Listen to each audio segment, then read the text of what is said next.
Salut, moi c'est Guillaume, ton hôte. Je suis gay et j'ai été très longtemps sexuellement bloqué. Ce podcast, c'est comme un guide. Chaque épisode t'aide à sortir du non-dit, à entendre tes désirs et donne des conseils pratiques pour ta vie sexuelle ou amoureuse. J'essaie de vivre de ce podcast, alors si tu aimes mon contenu, fais un don. Tape bit.ly/comment devenir dans ton navigateur. Tu auras aussi mon Instagram pour voir ma petite tête et les infos pour venir à une rencontre entre auditeurs dans ta ville. Allez, place à ton épisode, bonne écoute. J'ai intitulé notre soirée Velvet Rage, grandir gay dans un monde hétéro, réparer les traumas encore actifs. Je suis très heureux d'accueillir ce soir, de vous accueillir tous les trois. C'est mon premier épisode à 4. Mathias, Baptiste et Thomas. Vous êtes 3 auditeurs et plus, on vous présentera après. Et d'une manière ou d'une autre, on s'est parlé d'un livre d'un psy gay et tous les 3 vous m'avez dit, c'est un livre qui a retenti pour moi, qui a résonné. Et je lui ai dit, et je vous ai dit chacun, mais venez en parler. Ce livre en français, le titre, c'est « Dépasser les traumas de grandir gay dans un monde d'hétéros ».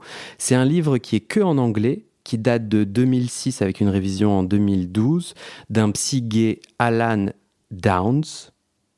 Et concrètement, là, on va partager les concepts clés de ce livre et en les illustrant avec nos vécus. Donc juste la règle du jeu que moi je vous ai proposée, c'est on n'est pas critique littéraire et on n'est pas là pour être exhaustif sur la critique du livre et on est vraiment là pour dire, moi, dans ma subjectivité, voilà tu vois, ce qui a retenti du livre et voilà pourquoi je le conseillerais ou je le déconseillerais, ce concept. Je crois que j'ai plus de joie à me dire qu'il y a des gens qui nous écoutent, qui lisent pas forcément l'anglais et ou qui pourront pas lire ce bouquin et qui pourront être inspirés par les concepts qu'on va proposer et comment ce livre, s'il a résonné pour nous 4, il pourrait résonner pour eux aussi.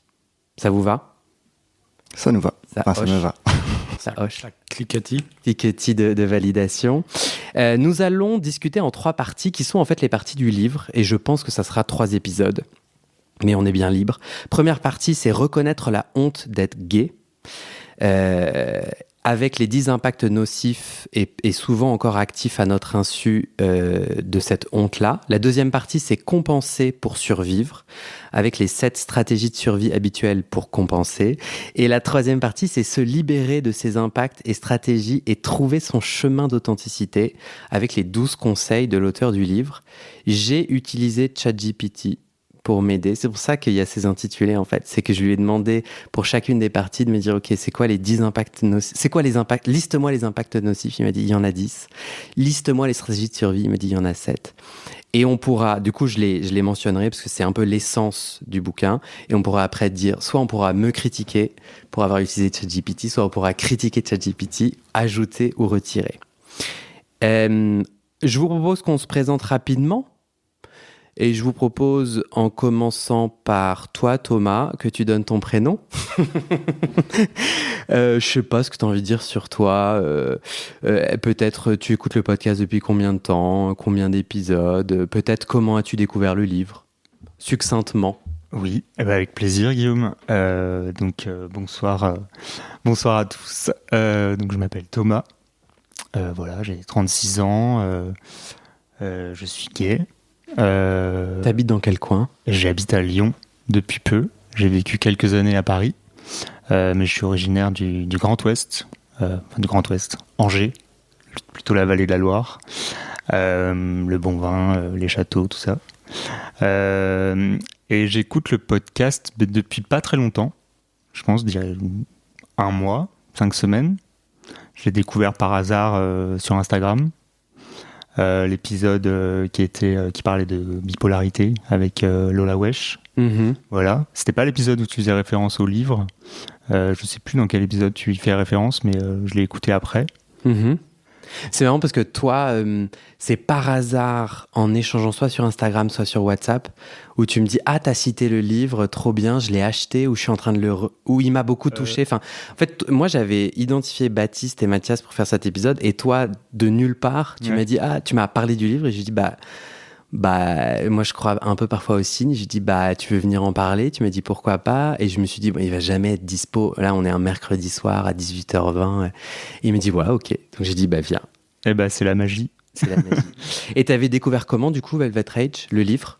Je venais de me séparer de mon ex et je parlais avec un ami qui vit au Canada, qui a un peu plus de références littéraires anglo-saxonnes, et qui m'a dit « Lis ce livre, ça va être la solution à tous tes problèmes. » Du coup, je l'ai acheté sur Internet, je sais plus quel site, et c'est venu assez vite et je l'ai lu en vraiment quelques jours. Et j'ai dû le relire une deuxième fois. Après, je l'ai mis en carton parce que je déménageais. Et pour la petite histoire, je suis allé fouiller dans tous mes cartons pour le retrouver. Pour cet épisode ? Pour venir ce soir. Ok. Voilà. Et tu l'as retrouvé ? Il est là. Il est à côté de toi. Baptiste. Alors, nous avons un seul micro pour Baptiste et Thomas, mais vous gérez très bien. On se débrouille. Baptiste, quel est ton prénom ? Bonne question. Donc moi, c'est Baptiste. J'ai 32 ans, puisqu'on dit les âges aussi, si on a envie. Et alors nous, on a déjà fait un épisode ensemble, il y a 2 ans. Ouais. Et il y a 2 ans pile d'ailleurs, c'était en février 2022. C'est marrant, c'est l'anniversaire de l'épisode. Tu te rappelles de son intitulation ? Tantra, oser devenir un homme. M'assumer pour devenir un homme. M'assumer, le tantra pour me cheminer, et m'assumer en tant qu'homme. Quelque chose comme ça. Pas ouf ce titre, qui l'a choisi ? Pas moi. C'est moi. Et voilà. Comment t'as découvert le livre ? Le livre, je l'ai découvert par toi, par ton épisode coulisses du podcast avec les secs, là. Ah ouais. Tu parles de ce bouquin et tu dis que ça a eu un impact sur toi assez fort. J'étais là, trop intéressant, je suis curieux de le lire. Et je t'ai demandé de te l'emprunter. Et tu m'as dit non, parce que je vais le relire, parce que je veux faire un épisode dessus. Est-ce que tu veux l'acheter, le lire et faire l'épisode ? Parce qu'il a l'air de t'intéresser. J'ai dit oui. Trop bien. Et voilà. Et donc... voilà. Et puis, donc, j'écoute le podcast depuis 2 ans et demi, depuis que ça a commencé, parce que c'est le moment où nous, on s'est rencontrés. Et voilà. Et puis, j'anime du tantra à côté aussi, ce qui a fait pas mal d'écho avec les cheminements qu'il y a dans ton podcast. Et dans le livre un peu, je trouve. Et dans le livre, carrément. On va en parler, je pense. Carrément. Mathias. Bonjour, je m'appelle Mathias. Je sais pas si je t'ai bien réglé ton son. Peut-être ton micro est pas un peu trop haut. T'es à l'aise ou pas ? Moi, ça va. Ouais. Merci. Mathias, quel est ton prénom ? Je m'appelle Mathias. J'ai 37 ans. Ouais. Je suis PD. Ok. Et non gay ? Ça dépend des jours, mais PD, j'aime bien. Ouais. Tant que c'est moi qui le dis ou mes copains copines. Voilà. En gros, moi je me dis que quand on est concerné, on peut se le dire. Et ça te fait du bien en quel sens ? Genre, c'est quoi le sens que tu offres ? En fait, quand je dis PD, celui qui veut m'insulter de PD, il peut plus. C'est moi qui l'ai dit avant toi. Ouais. Donc, quand on me traite de PD, je dis bah ouais, t'es perspicace, c'est bien. Ouais. Du coup, c'est une insulte de moins. Il y en a d'autres, hein, mais celle-là, on peut plus. Voilà. Ouais. Et puis, je connais ton podcast parce qu'un jour, tu m'as appelé pour y participer. Et je l'ai découvert à ce moment-là. Ouais. Mathias, on a fait 2 épisodes ensemble parce que tu as écrit un livre. Oui. En théorie. 4% en théorie. Voilà. Et on a fait 2 épisodes. En fait, je bug parce que j'essaie de me souvenir des titres. J'aurais dû le mettre. Je crois que j'ai mis Pourquoi suis-je gay ? C'est fort probable que ce soit le premier épisode, ça. Et le deuxième, c'était après, parce que t'es journaliste et t'as fait une enquête sur une thérapie de conversion. Une thérapie de conversion, ouais. Non, mais c'est pour que les auditeurs puissent aller écouter s'ils ont envie. Et justement, tu veux nous dire en 2 mots ce livre, si t'es OK, de nous présenter le livre, parce que je t'ai proposé de convaincre ta maison d'édition d'en offrir 2 exemplaires. Et ils ont dit oui. Donc en fait, les auditeurs qui vont sur le site interweb du podcast, BIT comme bit, B comme bonnet. Parce qu'il y a des gens qui me font bit, bit.ly/comment devenir. Il y a un formulaire où tu mets 5 étoiles au podcast, tu mets ton petit nom et on fera un tirage au sort. Et la maison d'édition enverra 2 exemplaires. Pas à la même personne. Non, 2 gens seront gagnants. Dommage. Et je sais pas si tu as envie de nous le pitcher, mais si en genre 3 phrases, ton livre, c'est quoi ? C'est une exploration, je peux peut-être même en faire en moins de 3 phrases, je vais essayer. Une exploration intime et scientifique des théories sur l'origine de l'homosexualité. Donc pourquoi je suis gay, à travers les différentes théories depuis 150 ans sur le sujet et les histoires qui sont derrière. Donc qui sont ces personnes qui se sont posées la question, comment ils se sont posé la question, pourquoi, et éventuellement ce qu'on en sait réellement et concrètement, scientifiquement aujourd'hui. Ok. Pas combien de phrases ça fait. Mais c'est très bien. Et donc, il y a des gens qui vont écouter cet épisode longtemps après sa publication. Notre tirage au sort, il va avoir lieu dans une dizaine de jours après la publication. Donc, il faut se dépêcher. Non, 1 semaine, j'ai dit. Pardon, 1 semaine. Donc, c'est maintenant qu'il faut mettre son petit nom dans le formulaire. T'as envie de dire une dernière bafouille ? Non, peut-être juste comment j'ai découvert le livre, parce que c'est un copain qui me l'a conseillé comme ça. Moi j'allais bien parce que j'étais un pédéfière assumé, donc il n'y avait pas du tout besoin de ça. Il m'a retourné et après j'ai pas. Le copain le copain non, laisse-moi réfléchir, non. Le livre m'a retourné et après je l'ai conseillé à plein de potes, quels que soient les stades de leur vie ou les problèmes qu'ils rencontraient. Il y avait toujours un moment où je leur disais genre tu devrais lire ça quand même. Et c'est marrant, je l'ai lu il y a longtemps et du coup je l'ai relu là pour ce podcast et en fait je me souvenais pas très bien exactement de ce qu'il disait, donc je le regarde peut-être différemment aujourd'hui, mais il continue à me retourner. Trop bien. Avant qu'on se lance, j'ai un cadeau spécial, un programme d'affiliation que je teste avec Audible, qui est une plateforme de livres audio où en fait t'as un accès de 30 jours gratuit sans engagement. Et ça donne 10 € pour le podcast. Et Velvet Rage, le bouquin dont on parle là, il est dessus. Et en plus de Velvet Rage, le bouquin dont on va parler qui est dessus en livre audio, moi c'est comme ça que je l'ai relu. Moi j'arrive pas à me concentrer sur un livre là. Hein. Donc moi je voyais ce soir arriver, je n'arrivais pas à lire ce putain de bouquin et je me suis dit comment je vais faire. Donc je me dis livre audio. Moi j'aime les podcasts. Et donc j'ai trouvé Velvet Rage en livre audio sur Audible, mais c'est trop bien. Je me suis baladé dans tout Paris en écoutant. Les mots ont vachement plus retenti pour moi. Bon, puis j'ai découvert qu'en fait, si moi je vous envoyais un lien d'affiliation et que vous vous inscriviez gratuitement, hop, le podcast avait 10 €. Moi je dis génial. Et non, en vrai c'est cool. Donc en plus de Velvet Rage, si tu vas au lien que j'ai, t'as en fait plein de livres audio. T'as un crédit pour prendre un livre audio parmi des titres super et récents, et tu le gardes une fois que tu as résilié. Et dans les livres audio, tu as notamment le dernier de Panayotis Pasco, là, que j'ai envie de dire, qui est pas mal, ou Édouard Louis, le dernier Goncourt, Les Seigneurs des Anneaux, ainsi que les Mémoires de RuPaul, qui sortent en mars prochain. Non, en vrai, c'est cool. Attention, en revanche, il faut résilier avant les 30 jours d'essai, parce que sinon, après, vous payez 9-10 €. Bon, lien sur le site bit.ly/comment devenir. On passe, entre parenthèses, Audible, c'est Amazon.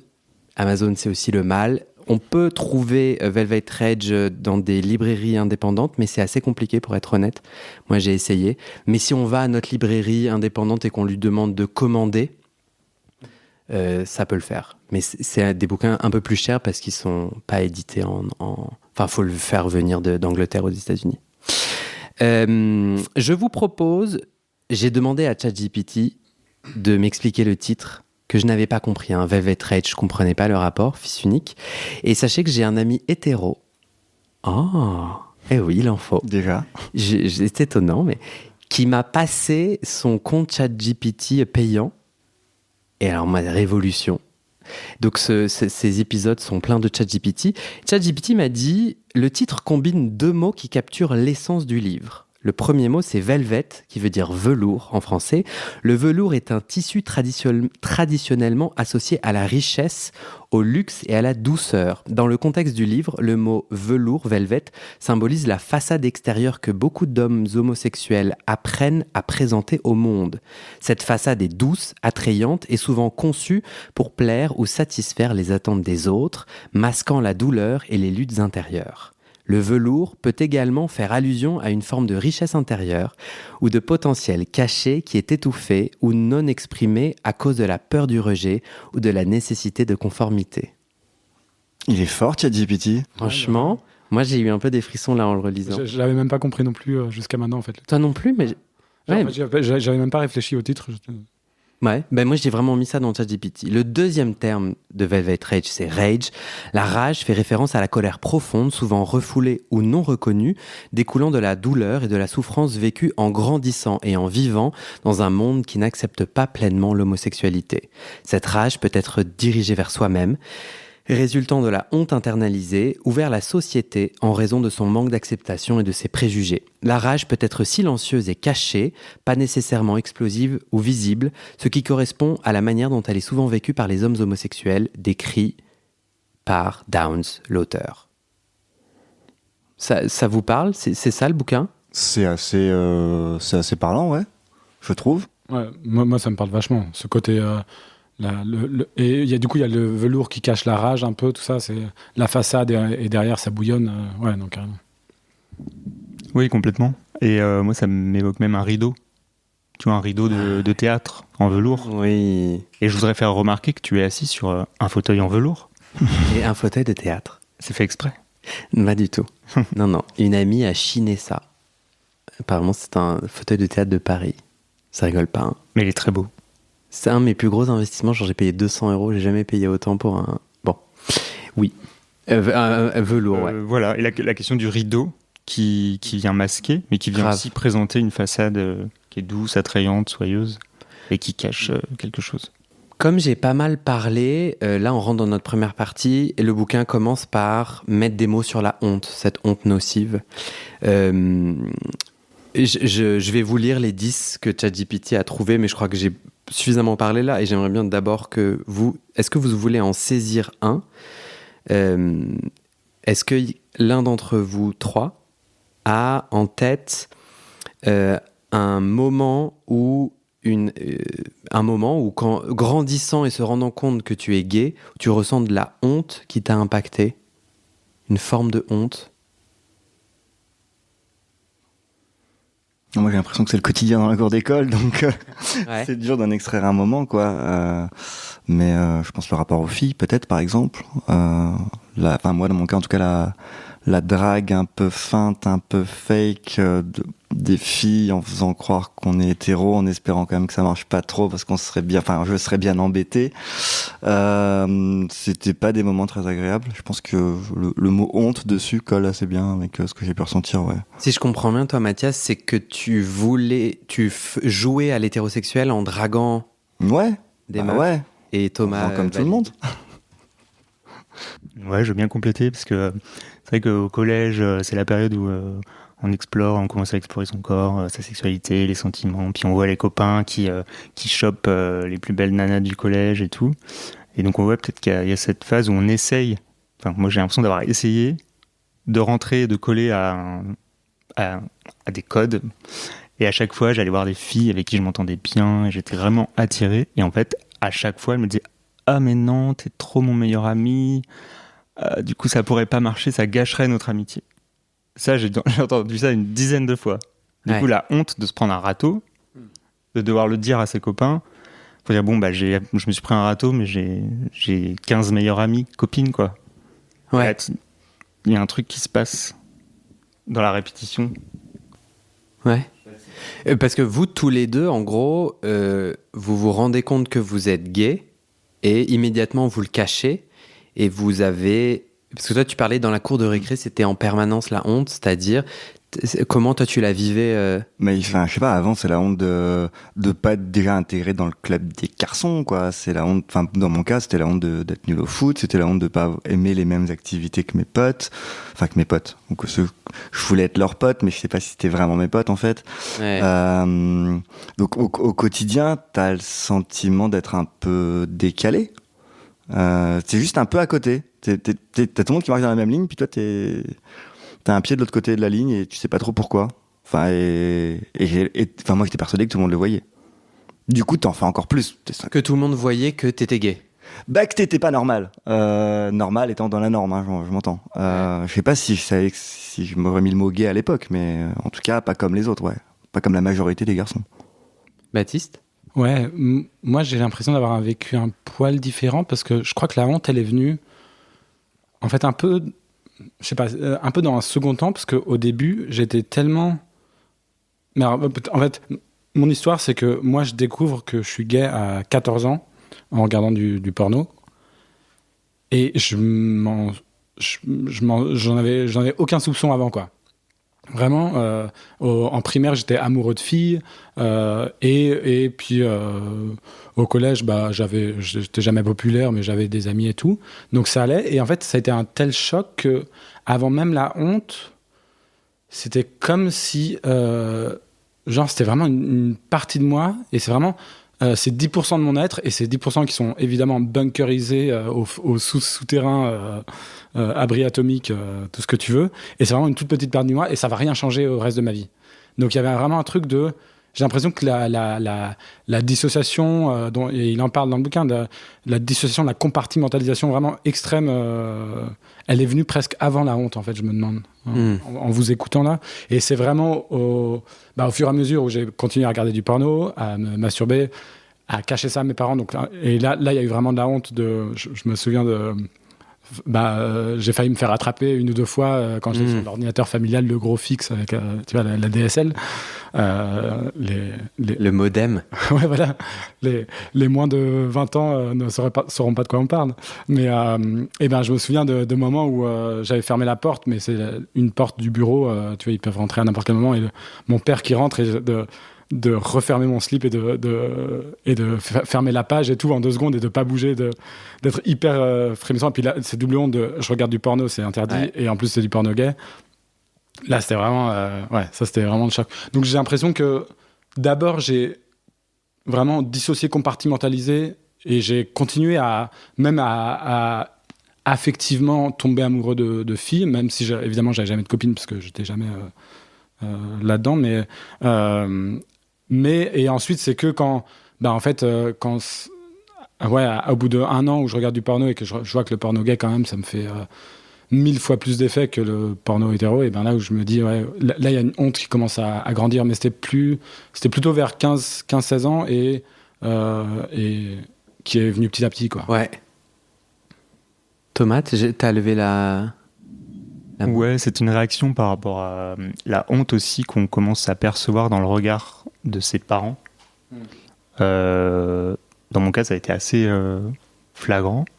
Mais c'est-à-dire par exemple, si en fait je suis sorti avec une fille au lycée qui était la voisine, mais je me souviens, j'aimais beaucoup aller passer du temps chez elle en fait pour mater son frère, qui était absolument super beau.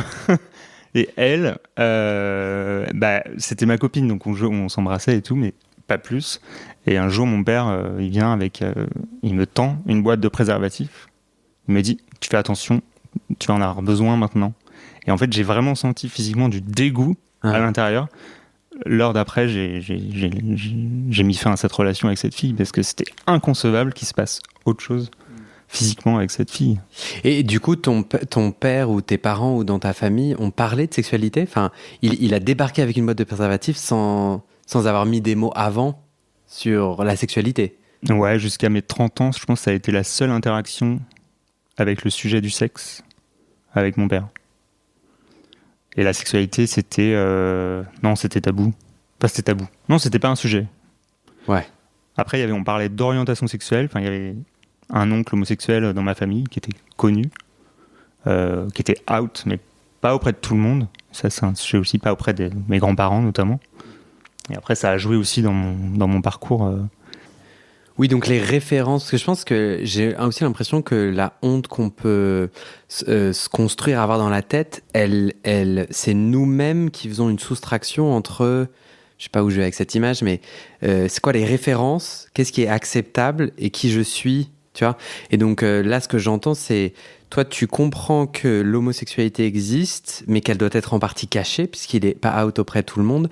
Et donc ça, c'est forcément si toi, tu te sens aussi homosexuel, tu vas forcément ressentir la honte, quoi. Enfin, le sous-texte, c'est qu'il faut cacher auprès de certaines personnes.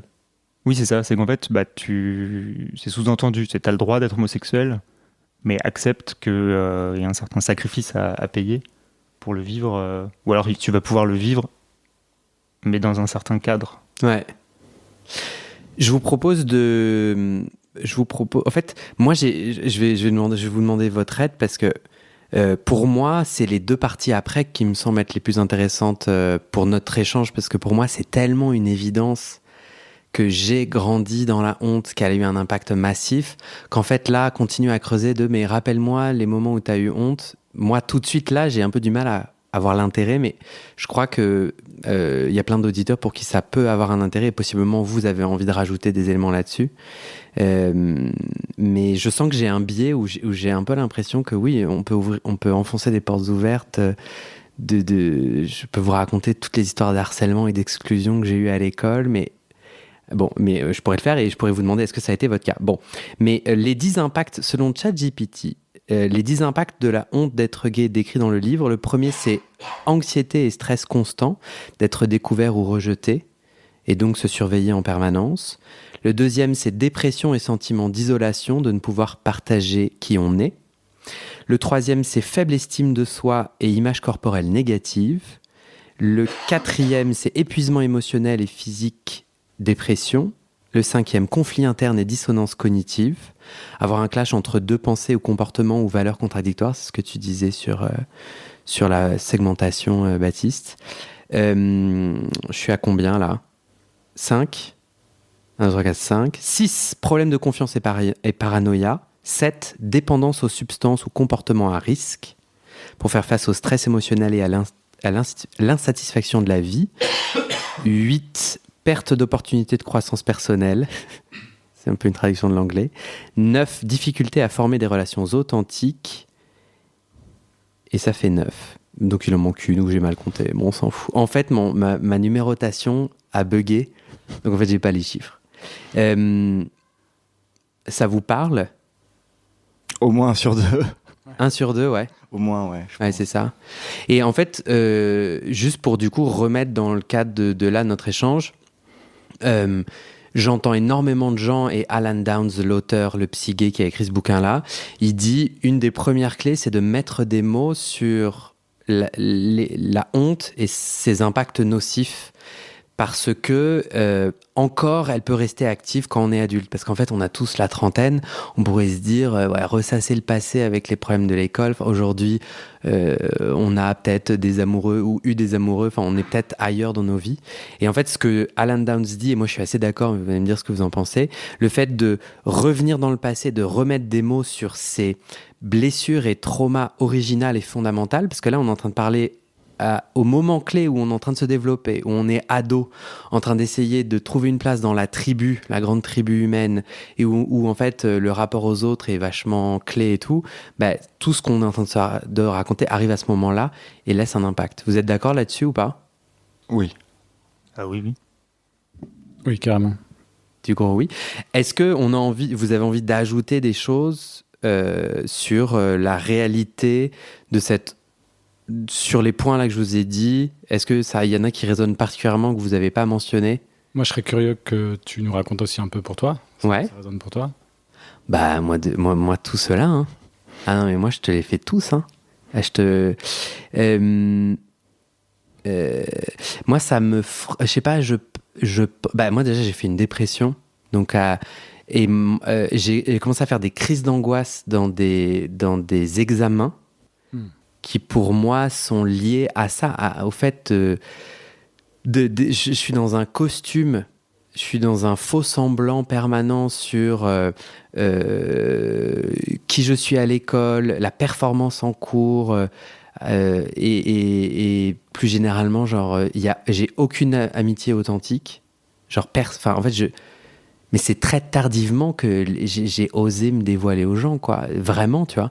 Et je me rappelle de potes meufs, je me rappelle de violentes gifles, pas physiques, mais tu vois, où en fait, elles se moquaient de moi. Tu vois, je construisais un lien, donc j'étais exclu j'étais efféminé, tapette, pédé et tout, harcelé, et j'avais des amitiés meufs, et je me souviens de blessures de ouf, le moment où cette pote meuf, que je pensais safe, c'est ça que je veux dire, riait aux insultes des autres ou me redonnait l'insulte, quoi. Et j'étais là, Et donc, en fait, même les gens que je pensais safe, au final, j'avais très peur. Et donc, j'étais sur un qui-vive permanent. Et c'est vachement là où je pense que j'ai été complètement homophobe et excluant. Enfin, genre, en fait, moi, je voulais survivre. Et pour survivre, je devais être accepté des cools dans ma tête, tu vois. Et du coup, j'ai juste essayé... Enfin, c'était pas mes potes, quoi, mais j'avais juste envie d'être un cool parmi les cools, quoi. Ah ouais. Et ouais, je pense vraiment à cette toxicité. Je me rappelle, très petit, j'étais dans le bain avec maman. Et alors, très petit, quoi, genre CP, CE1. Et je me rappelle dire à maman, j'ai une amoureuse. Et je me rappelle, qu'elle a pas trop réagi. Et deux, je me rappelle me dire, bon, bah, je vais arriver à avoir une amoureuse. Je me rappelle qu'elle était jumelle. Je me rappelle même de son prénom et tout. Et je sais pas si tu vois... Non. Bah si. Clémentine. Clémentine, on t'embrasse. Elle avait une jumelle qui s'appelait Noémie.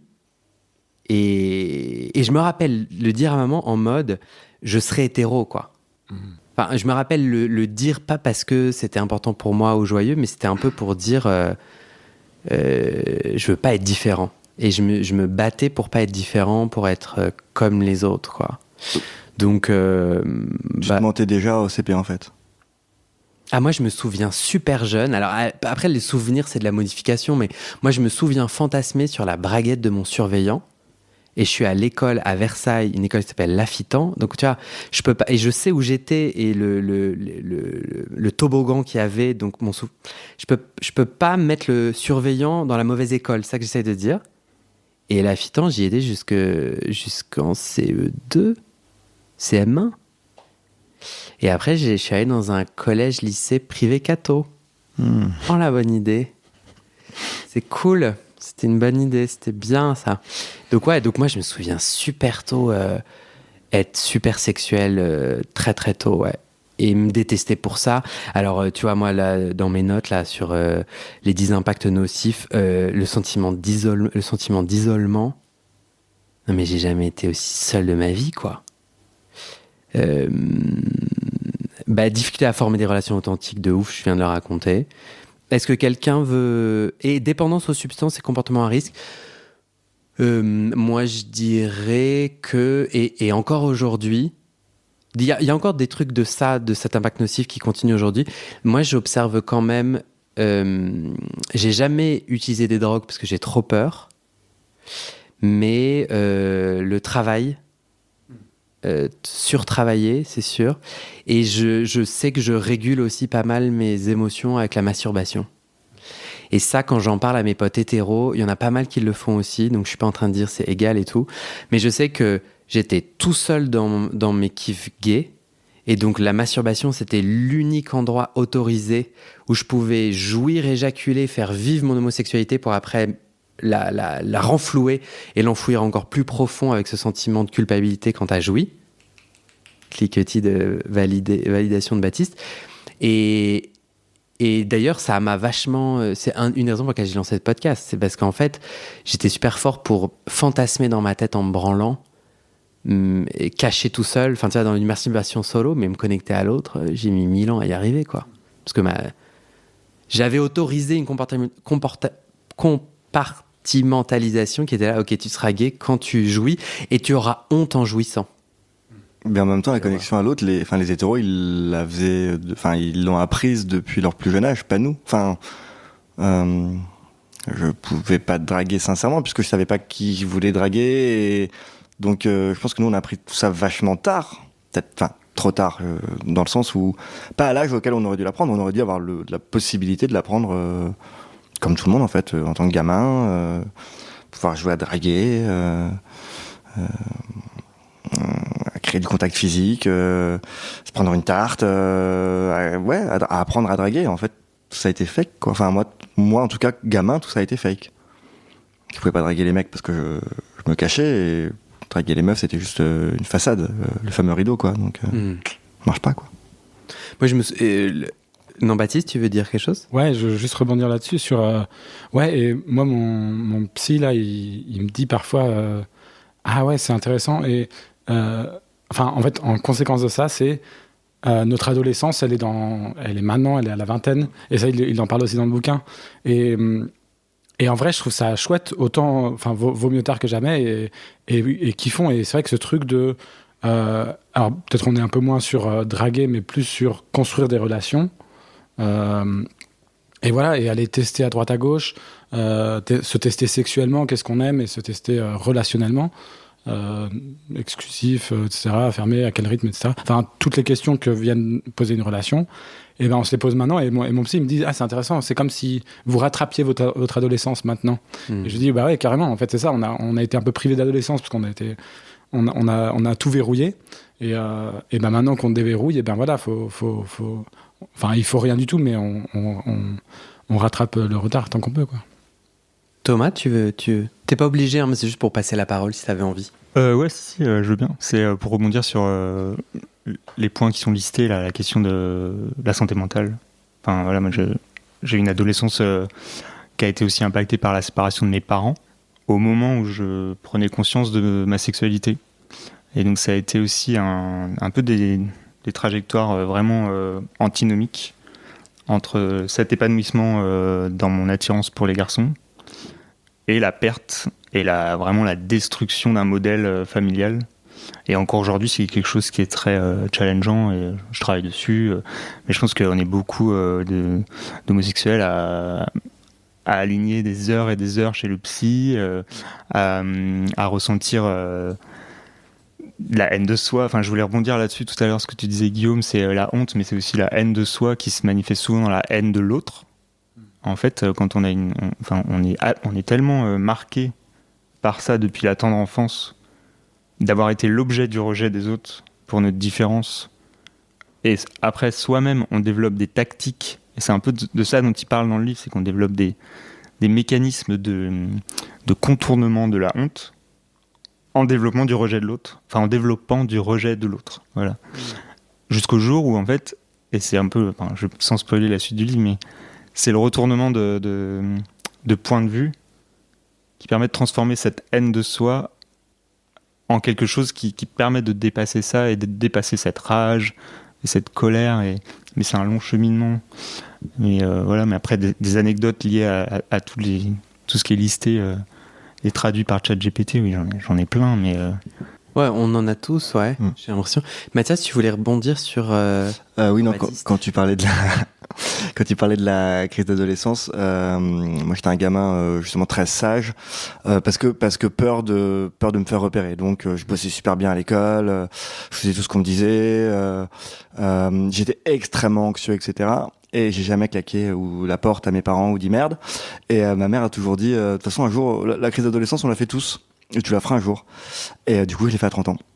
Et effectivement, je pense qu'il faut qu'on passe par là, mais à 18 ans, c'était pas possible parce que il y avait d'autres trucs à gérer, à cacher que de vivre quoi, sortir avec des mecs. Non, de toute façon, j'étais pas pédé, donc c'est pas possible quoi. Ouais. Donc on l'a tous repoussé, je pense, enfin tous. Tous ceux qui n'ont pas eu la chance de pouvoir s'assumer dans un environnement bienveillant où on s'est fait porter avant cette adolescence. On en a mis une partie entre parenthèses et puis des fois ça nous claconnait à un autre moment un peu plus tard dans la vie, ce qui est peut-être pas plus mal, cela dit. Dans certains cas il y a peut-être certaines choses c'est bien qu'ils aient découvertes à 30 ans plutôt qu'à 15, mais je trouve que ce que vous dites c'est vachement important, et s'il y a des hétéros qui nous écoutent, ils peuvent ne pas piger un élément clé qui est au collège et au lycée. Moi, et vous allez me dire si vous êtes d'accord, j'ai évolué dans un environnement qui validait les hétéros. C'est-à-dire, j'étais entouré d'hétéros qui jouaient à sortir, à se pécho, etc. et qui ont découvert comme ça leur rapport à l'autre. Tout ce que tu disais tout à l'heure, hein, je répète. Mais d'être invalidé, moi, dans mon homosexualité, c'est-à-dire, c'est pas un espace où j'ai le droit de l'exprimer, c'est un espace où, si je suis efféminé et ou homosexuel, je suis exclu et ou violenté, tabassé par les mots ou par les gestes. Et donc, en fait, ça décale le moment où je peux, et c'est toi qui disais ça, Baptiste, être gay, quoi, tout simplement. Sachant que, moi, ce qui l'a décalé aussi, c'est que j'avais tellement de blocages en moi, de difficultés. Tu vois, moi, j'avais une énorme hypocondrie, l'impact nocif de la honte. Moi, ce que je trouve manque au bouquin et que j'ai envie de rajouter, c'est l'hypocondrie, quoi. Putain. Mais parce que Alan Downs, il est vieux. Non. Il est plus âgé que moi. C'est ça que j'ai envie de dire. Non, mais j'en sais rien quel âge il a, mais c'est quand même... c'est un Américain blanc aux États-Unis dans les années 80, on est d'accord? Il est au moment du sida.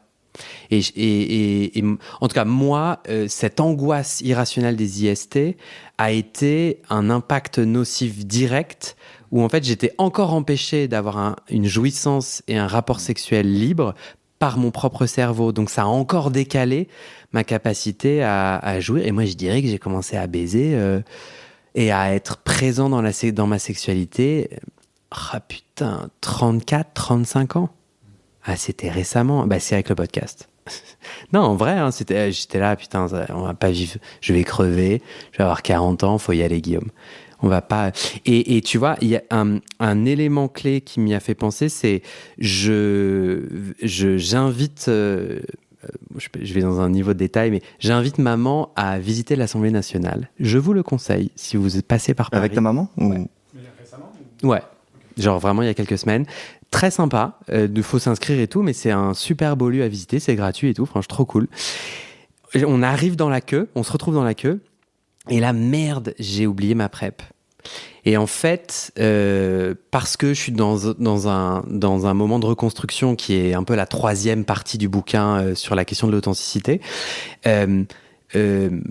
aujourd'hui, j'ai pu expliquer à ma famille que, en fait, moi, mon évolution sexuelle, intime et romantique, elle a été décalée. Et qu'en fait, tu peux pas me poser la même question qu'aux hétéros en mode, alors t'es en couple, c'est pas grave, mais il faut que tu viennes avec empathie comprendre mon chemin pour comprendre pourquoi je prends la PrEP, à quoi ça sert, pourquoi cette sexualité avec plein de partenaires, c'est un choix, mais c'est aussi un truc qui m'a été en partie imposé aussi. Enfin, je sais pas si je veux dire ça, mais ouais, si là aujourd'hui j'ai envie de baiser avec plein de gens, c'est parce que pendant 1000 ans j'étais dans une forme de placard. Et le fait de pouvoir le dire, donc du coup, ma famille va aussi Enfin bon, je fais des podcasts et tout, mais donc ils ont pas trop le choix de pas faire face aux mots. Mais du coup, j'ai pu dire à maman, ah merde, j'ai oublié ma PrEP. Elle était alliée. Tu vois, elle était pas genre, mais attends, mais pourquoi tu prends ça? Il y avait pas de jugement, quoi. Je sais pas pourquoi je vous dis ça, mais parce que je vous l'ai dit en tout cas. Mais pour moi, à ce moment-là, j'ai connecté tout ce qu'on vient de dire en fait. Le moment où j'ai pu, le dire à ma mère. Non, c'est vrai, hein. Dans cette question de la validation en fait de ton chemin, un peu comme genre t'es hétéro, tu ramènes ta copine qui sera peut-être pas la femme de ta vie, et tes parents en fait ils valident parce que oui, ça fait partie de ton chemin, quoi. Tu vois ce que je veux dire? Bon. Et un truc de je m'assume en fait et je suis prêt à le dire haut et fort, et quelle que soit ta réaction en face, et si tu acceptes, cool, t'es une alliée et on chemine ensemble, et si tu l'acceptes pas, ça va être douloureux et difficile, mais moi je suis à un moment dans ma vie où je veux plus me cacher, quoi. Ouais, je suis authentique, quoi. Ouais. Et j'ai senti au moment où j'avais oublié ma PrEP que, comme n'importe quel détail, je peux avaler, je peux l'oublier, tu vois. En fait, se cacher pour moi, c'est vraiment dans tous ces interstices et ces détails. Donc, moi, je suis dans la queue et dans ma tête, je me suis dit, t'as vraiment besoin de dire à ta mère, gère ton sujet, quoi. J'étais en train de me dire, attends, ça fait combien de temps que je la prends? Si je l'oublie, ça fait quoi, Donc, j'étais en train de me dire qui j'appelle pour comprendre. Et j'ai senti mon automatisme à cacher, à me dire, comme d'hab, les trucs de l'homosexualité, en fait, je le dis pas parce que en fait, l'hétéro en face de moi, faut que je lui fasse un cours, sinon. Et là, je me suis dit, si, je vais lui dire. Bravo, j'en suis pas encore là, je crois. Quand j'ai chopé mon monkeypox, je savais pas comment. Il se trouve que je devais voir mes parents. Donc il fallait en français, c'est quoi déjà monkeypox? La variole du singe, merci. Donc il y a 2 ans, je devais voir mes parents. Donc j'étais obligé un peu de cracher le morceau. Et mais honte, la honte qui revient, c'est-à-dire la nouvelle maladie des PD, quoi. Et en plus, j'avais un partenaire régulier. Donc dans la tête de mes parents, ça buguait. Comment ça se fait que, enfin, ils m'ont posé la question, comment tu as pu l'attraper puisque ton partenaire ne l'a pas? Et j'ai éludé la question, je ne me sentais pas prêt à... Et pourtant, je veux dire, j'ai très bon rapport avec mes parents, ils connaissent mon mec, tout va bien. Mais alors expliquer le principe, le couple libre, on peut avoir d'autres partenaires, trop de strates d'homosexualité d'un coup, quoi. Donc honte, donc je sais pas, tu sais, ça peut se rappeler comme ça dans des draps. Hop, changement de sujet. Donc cette couche de honte, elle est encore un peu là quand même. Ouais. Et je crois qu'elle s'additionne aussi à la honte de la sexualité. Oui. Peut-être du sexe. Avec les parents, donc. avec les parents et puis sortir du format normatif de on parle pas de sexe qui a lieu entre deux personnes qui se paxent ou se marient. Oui. Alors, on parle pas de sexe qui a lieu avec un inconnu rencontré sur une application. Ouais, non, mais... C'est un autre stade. Grave. Moi, je voulais ajouter, avant qu'on passe à la partie d'après, je pense que un des impacts nocifs de cette honte originelle, elle continue à exister aujourd'hui dans ma difficulté à lâcher prise sexuellement et ou à être pénétré et ou à être performant sexuellement, donc suffisamment bandé pour pénétrer comme il faut, etc. Enfin, j'ai quand même l'intuition qu'il y a un enjeu pour moi autour de ça. Il y a d'autres choses qui se mélangent et tout, mais moi, je fais un pont. Et vous ? Je sais pas, mais je crois en tout cas que être pénétré, on a l'impression que c'est genre, si t'es gay, tu dois cocher la case. Il y a plein de mecs pour qui c'est compliqué. Et en fait, quand on parle avec les potes, dans un cercle où justement on est à peu près safe et qu'on peut se dire les choses, on se rend compte qu'il y a plein de mecs que ça concerne, alors que dans l'absolu, en façade entre guillemets, ça fait partie du kit du gay, quoi. Ça doit faire partie du kit du gay. Et alors que effectivement c'est un truc qui est, donc je pense qu'il y a un sujet là-dessus où c'est presque une obligation, alors que c'est quelque chose qui est très compliqué pour plein de mecs, et c'est pas grave. Je pense. Mais c'est honteux. Ouais. Parce qu'on n'est pas un bon gay en plus. C'est intéressant. Alors que moi, la honte auquel je faisais référence, c'est je ne peux pas être plus pédé tapette ces insultes originelles qu'en étant pénétré, parce que en étant donc la femme, tout ça étant des raccourcis terribles et tout, mais qui m'ont été tabassés dans le cerveau, encryptés dans le cerveau. Et j'ai un peu parfois ce ressenti-là, de pas arriver à déconnecter, de trouver de la honte à être l'efféminé. J'ai encore peur aujourd'hui qu'on me trouve trop efféminé. Tu vois ? C'est pour ça que je fais le lien. Et toi, tu dis un autre truc qui est très intéressant et qui est une nouvelle norme gay qui oblige à, si tu es gay, tu dois être pénétré. Mais du coup, on parle sans honte. En fait, je crois que je te rejoins là-dessus. Moi, je l'ai vachement décrypté. Pourquoi je suis plutôt actif. En fait, je crois que c'est aussi parce que dans ma tête, il y a quand même un fil que je déteste puisque je suis déconstruit, tout ce que tu veux. Mais en fait, il y a un fil dans ma tête de pénétrer égale féminin égale inférieur. Ouais. Il y a quelque chose comme ça qu'on nous a inculqué, qui est toujours là. Donc je dis le contraire, je clame le contraire dans mon discours, dans mes valeurs, dans ce que tu veux. Mais je pense qu'il y a toujours de ça en fait. Ouais. Et aussi, alors là, c'est vraiment ma vision hyper personnelle de tantrika. J'en parlais avec une amie de tantrika récemment. Tantrika, c'est quelqu'un qui pratique du tantra, qui chemine sur les voies du tantra. Et tu vas devoir en une phrase dire ce que c'est le tantra pour les gens qui n'ont pas écouté ton épisode. Ouais. Je peux dire là maintenant j'ai peur que sans contexte, les gens ne comprennent pas ce que tu vas dire. Le tantra, en gros, c'est une voie de conscience et d'énergie. Qu'est-ce que j'entends par là ? En gros, c'est une voie de développement de soi, de cheminement. Un peu comme toutes les voies de méditation et tout ça, sauf qu'en tantra, c'est avec le corps, par le corps, et donc c'est des méditations où on bouge, on danse, on tremble, on se rencontre, par le regard, par le toucher, etc. Et on vient aller... et quand on dit voie de conscience, ça c'est comme toutes les autres méditations, c'est-à-dire qu'on vient mettre de la conscience sur nos manières de fonctionner, mais c'est aussi une voie d'énergie, et on vient réveiller l'énergie en soi, sa vitalité, donc l'énergie vitale et sexuelle. Donc, il y a un travail sur l'énergie sexuelle, il n'y a pas de passage à l'acte dans la sexualité, il n'y a pas de sexualité à proprement parler. Et du coup, tu parlais de quoi à une pote qui fait du tantra ? Mais on vient réveiller ça et donc on vient travailler un peu aussi, évidemment, on vient se frotter un peu à notre rapport à notre sexualité. Et avec cette amie avec qui je fais du tantra depuis très longtemps, on parlait de ça et en fait, c'est marrant parce que moi, étant le seul PD de la bande, parce que c'est une bande d'hétéros, j'avais jamais trop parlé en termes concrets de ma sexualité. Et là, au Nouvel An, on en discutait dans la voiture quand j'allais prendre mon train. Et on se met à en parler tous les deux comme ça. Et je lui dis, moi, c'est chaud. En fait, c'est pas évident. Donc je chemine aussi avec ce truc d'oser. Clairement, au début, j'étais que actif. Et en fait, je me rendais compte que j'avais bien envie quand même d'être pénétré, mais que je me l'autorisais pas. Et maintenant, je m'autorise. Mais je vois aussi que c'est pas anodin de se faire pénétrer, enfin, d'accueillir quelqu'un en soi. Moi, quand je dis cette phrase, je me dis, ouais, c'est pas anodin, c'est vraiment un truc. Faut aussi, faut rien du tout. Ma perception, c'est que moi, j'ai envie de le faire dans un contexte où je me sens en sécurité, où je me sens préparé, avec quelqu'un en qui j'ai confiance, etc. Et c'est marrant parce qu'elle me disait exactement la même chose, dans son vécu de femme hétéro.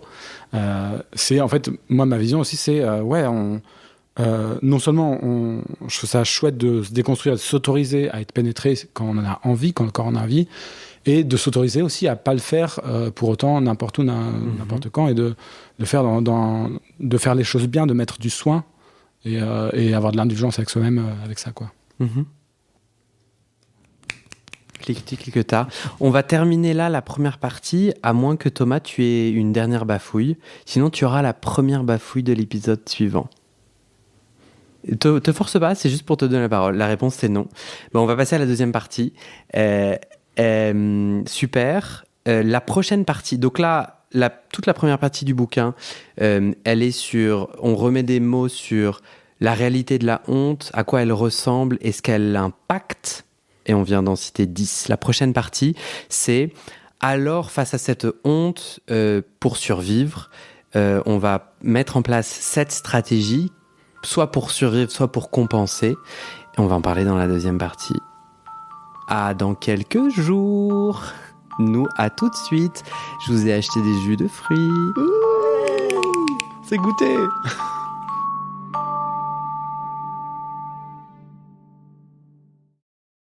Et c'est la fin de cet épisode. Il y a plus de 130 épisodes à découvrir sur ce podcast. Ça fait beaucoup, alors je t'ai rangé les épisodes par thème. Conseils sur la sodomie pour ne plus avoir mal ou comment bien faire son lavement. Le BDSM, la bisexualité, couple ouvert ou exclusif, le racisme, le polyamour, etc., etc. C'est génial et c'est sur le site du podcast. Tu tapes bit.ly/comment devenir dans ton navigateur. Ah, une dernière chose, ne t'en va pas, si tu aimes mon contenu et que tu veux que ça continue mais tu ne peux pas devenir un des 400 en me soutenant financièrement, tu peux m'aider en quelques clics. Écoute bien. Il te suffit de cliquer sur s'abonner ou suivre sur la page du podcast dans ton app d'écoute et de mettre 5 étoiles. Ces petits clics qui te prennent 5 secondes, ça fait vraiment une grosse différence pour le futur du podcast. L'algorithme se met à pousser automatiquement le podcast à plus de gens. Ça me permet alors de trouver les prochains témoignages et des potentiels futurs donateurs, donatrices. Et j'ai pas beaucoup de temps pour arriver à l'équilibre financier. Tant que j'ai pas trouvé 400 personnes qui donnent chaque mois, je dois utiliser mes économies et ça ne va pas pouvoir durer. D'ailleurs, pour devenir un ou une des 400 et faire un don pour que le podcast continue, va sur le site du podcast. C'est toujours le même lien, bit.ly/comment devenir. Merci pour ton aide et à très bientôt dans tes oreilles.